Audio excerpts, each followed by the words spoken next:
औज़ुबिल्लाहि मिनश्शैतानिर्रजीम बिस्मिल्लाहिर्रहमानिर्रहीम। हमारे एक दोस्त मियाँ चन्नू से मोहम्मद अशहब सरवरी कादरी हमारे मुरीद हैं।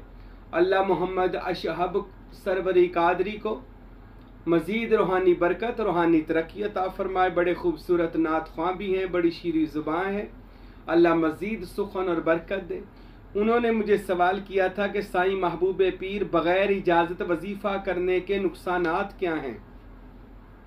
तो बग़ैर इजाज़त क्या वजीफ़ा करने के नुकसानात हो सकते हैं?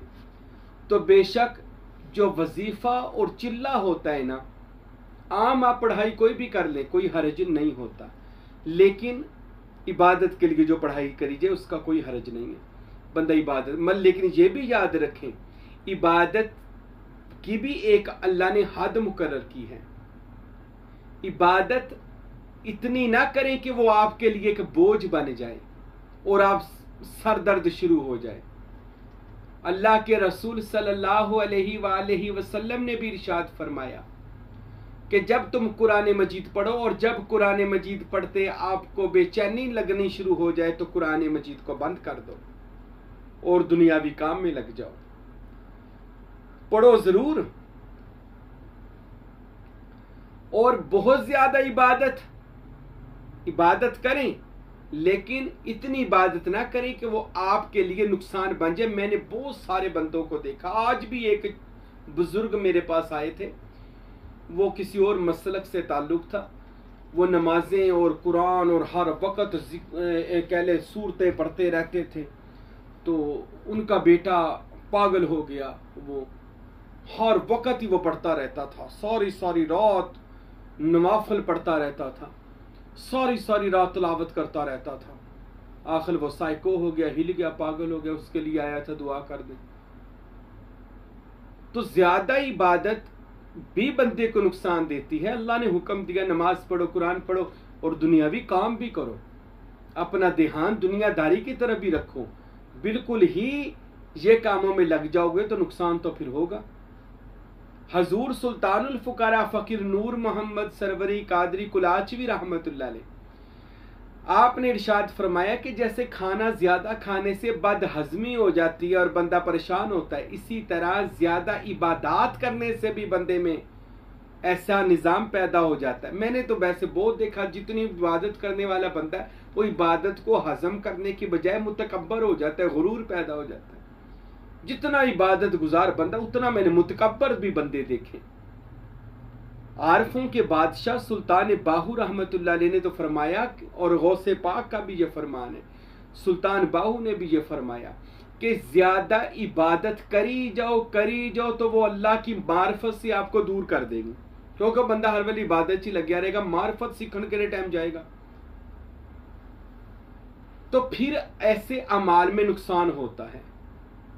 अब मैं एक और बंदे की बात बताता हूँ। मैं ना कुछ देर की बात है कि एक घर उन्होंने मुझे बुलाया कि पीर साहब हमारा बेटा नहीं आ सकता, आपकी मेहरबानी आप आ जाएं। मैं उनके घर गया, उनके बेटे को देखा, दम करना था। मैंने पूछा बेटे को क्या मसला है। जब मैंने बेटे को देखा तो वो 20 से 22 साल का खूबसूरत लड़का था। तो मैंने पूछा इसको क्या हुआ, तो उन्होंने बताया कि इसने कुछ चिल्ला शिल्ला शुरू कर दिया। छत पे जाकर पढ़ाइयाँ करता था, एक टांग पे खड़े होके आयते करीमा पढ़ता रहता था, पता नहीं कितने लाख मरतबा आयते करीमा पढ़ता रहता था। हमने मना करना, उसने कहा ना मुझे ना छेड़ो, मैं इबादत कर रहा हूँ। तो उस बंदे के ऊपर ऐसा असर हुआ कि वो बच्चा जो था वो पागल हो गया और उसके हाथ पांव जुड़ गए और वो अपने घर में ही हर वक्त ऐसे करके लेटा रहता था और बेवकूफाना बातें करता रहता था। फिर मैंने उसको दम किया, कोई तावीज़ दे, बिल्कुल पढ़ाइयों को ख़त्म किया, सरात को ख़त्म किया, सदकात वगैरह दिलवाए उनसे कि इसके सदके वगैरह देते रहो और पढ़ाई बताई कि ये पढ़ाई करते रहो। तो माशाल्लाह वो बच्चा फिर अल्हम्दुलिल्लाह ठीक हो गया था। बात बताने का मकसद था, पूछा गया मैंने कि कोई इसका मुर्शद, इसका उस्ताद, गुरु कहते जी कोई नहीं सी। भाई यूट्यूब तो चिल्ले वेखदा सी, तो जो बाबे आ सोशल मीडिया पर चिल्ले करवा रहे हैं बस वो देखता था और शुरू कर देता था चिल्ले वजीफे करना। तो उसका नुकसानात क्या हुआ कि जवानी में पागल हो गया। फिर मैं आपको एक और बात बताऊं, मेरे पास एक औरत आई, वो कहने लगी मैं रिज़्क के लिए एक पढ़ाई करती हूँ, तो पीर साहब जब से मैं ये पढ़ाई करती हूँ मेरा उक्का ही बेड़ा गर्क हो गया, रिज़्क बंद हो गया। मैंने पूछा बीबी तू क्या करती है?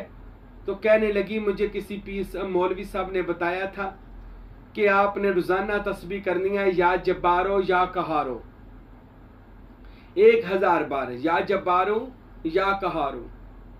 मैंने कहा बीबी मैंने हैरान हूं, तुझे इसके मतलब का पता है?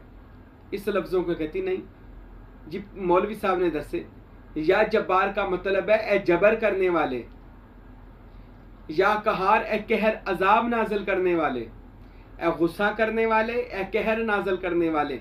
मैं कहा तू अल्लाह से दिन रात कहती है गुस्सा करने वाले, ए कहर नाजिल करने वाले, ए गुस्सा करने वाले, ए अजाब नाजिल करने वाले। मैं क्या वो तू जानती नहीं है जिसको जिस सिफत से ज्यादा बुलाया जाए वो वही सिफत से बंदे की तरफ आता है। अल्लाह को आप जिस सिफत से पुकारेंगे वो वही सिफत से आपकी तरफ आएगा। अल्लाह को आप या रहीमो कहेंगे तो आप रहमदिल होना शुरू हो जाएंगे, हर तरफ रहम ही रहम हो जाएगा। आप जब तस्बीह करेंगे या करीमो करम करने वाले तो करम ही हो जाएगा, वो अपनी करम वाली सिफत से अल्लाह आपकी तरफ तवज्जो करेगा और करम अता कर देगा। जब आप कहेंगे या हय्यो या कय्यूम तो वो आपके कल्बो अज़हान को रोशन कर देगा, दिल को जिंदा फरमा देगा। जब आप कहेंगे अल्लाहु तो वो कल्ब को जिंदा करके रूह से मिलाएगा। जब आप कहेंगे या रज़ाको या फत्ताहु तो आपके लिए रिज़्क खोल दिया जाएगा, दरवाजे फत्ताहु फतह के दरवाजे खोल दिए जाएंगे, तो रिज़्क वाफर अल्लाह नसीब कर देगा। अगर आप पढ़ेंगे या बदूदो या बदूदू तो या बदूद मैंने मोहब्बत पैदा करने वाला, तो अल्लाह आपकी मोहब्बत उस बंदे के दिल में पैदा कर देगा और उस बंदे को आपके पास ले आएगा। इसी तरह आप किसी भी सिफत से अल्लाह को याद करोगे तो वो सिफत से आपकी तरफ अल्लाह मुतवज्जो होगा। तो जब उसको कहोगे गुस्सा करने वाले, एक अजाब नाज़िल करने वाले, तो इससे रिज़्क क्या वहां से आना है? अल्लाह की बेशुमार सिफात हैं, उनमें सिर्फ 2 ये हैं, जब्बार और कहार। आप उसी को पढ़ रहे हैं। ये तो काफिरों के लिए है कि जब किसी को, और आमल लोग कहते हैं जब हम किसी का बेड़ा गर्क करना चाहते हैं तो ये लफ्ज पढ़ते हैं, तो आप रिज़्क के लिए ये पढ़ रही हैं।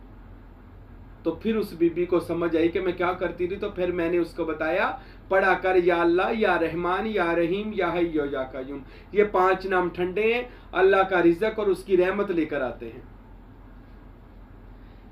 तो बगैर इजाजत भी नहीं पूछ ले कोई कामल मुर्शद की। अच्छा, इजाजत ली क्यों जाती है ये भी याद रखें। इस वजह से हम जब किसी कामल मुर्शद के बैत होते हैं, शागिर्द होते हैं, तो हम कहते हैं हजूर अब वजीफा करने लगे हैं, आप जरा अपनी तवज्जो अपने दुआ मेरे साथ रखिएगा। एक तो गुरु की, मुर्शद की, उस्ताद की दुआ साथ होती है। दूसरी बात, मुर्शद जो वजीफा देता है ना, वो खाली वजीफा नहीं होता, उसके साथ मुर्शद के मोकलात भी जाते हैं। क्योंकि एक एक अल्लाह के इसम के साथ, पढ़े सूरतों के साथ, पढ़ाइयों के साथ, आयतों के साथ हजारों मोकलात हैं, जिन्नात हैं, फरिश्ते हैं और ऐसी लाखों मखलूकात हैं जो उसके साथ होती हैं। तो मुर्शद ने वो वजीफा चिल्ला किया होता है, तो वो जब अपने मुरीद को देता है तो वो जो मुसख्खर और ताबे मोकल हुए होते हैं वो उस मुरीद के भी ताबे हो जाते हैं। जब सोशल मीडिया पर देखेंगे कोई बाबा और पढ़ाई शुरू कर देंगे ना बाबा पीछे, तो आप भी अल्लाह रिस्पुर्द, फिर नुकसान होता है। क्या क्या नुकसान होता है? सबसे बड़ा नुकसान बंदे का दिमाग हिल जाता है। दूसरा नुकसान कारोबार खत्म होना शुरू हो जाता है। तीसरा नुकसान रूहानियत में दिल नहीं लगता, अंदरों बंदा वेला हो जाता है।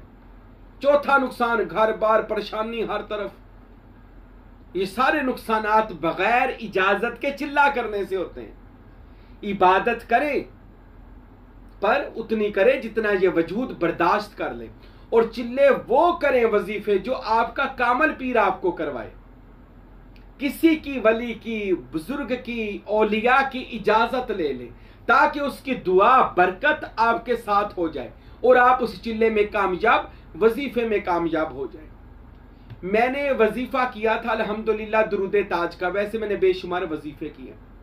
मेरे मुर्शिद करीम हजरत सुल्तानुल फुकरा फकीर अब्दुल हमीद कामिल सरवरी कादरी कुलाचवी रहमतुल्लाह अलैह पूछने लगे बेटा आप किस लिए करना चाहते हो?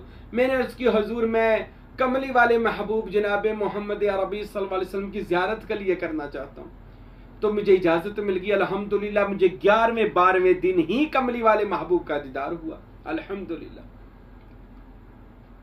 तो बाइजाज़त वजीफ़ा करने से बंदे को अल्लाह जल्द कामयाब कर देता है, क्योंकि उसकी दुआ और तवज्जो आपके साथ होती है, फिर नुकसान नहीं होता।